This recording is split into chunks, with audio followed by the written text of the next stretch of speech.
Blackstone Audio presents Windy City Blues by Renée Rosen. This book is read by Robin Miles. To John Doole, for sharing your love of music with me, as well as your heart. The blues had a baby, and they named it rock and roll. McKinley Morganfield, a.k.a. Muddy Waters. Prologue. Sweet Little Angel.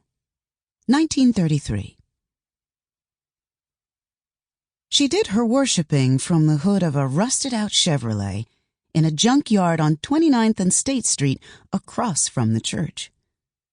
Leeba Groski felt closer to God there than she ever did in a synagogue. It was a Sunday morning, and she tagged along with the neighbor boys, Leonard and Phil Chess. They sat 3 in a row on the hood, their feet resting on the bumper while they listened to the gospel music pouring out of the church's open door and windows.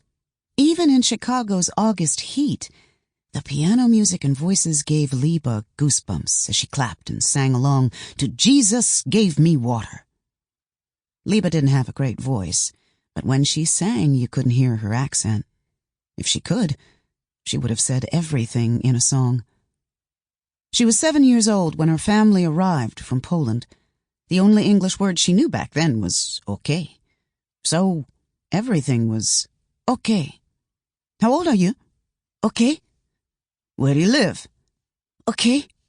Stupid kike. Okay. Now she was 11, sitting in a junkyard singing without holding back, tapping her toes inside her hand-me-down shoes.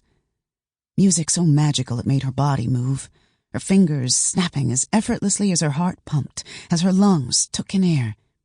As Leeba swayed to the music, all else disappeared. Gone were the rows of decrepit autos, the chain-link fence, the scent of gasoline, and the stench from the nearby stockyards.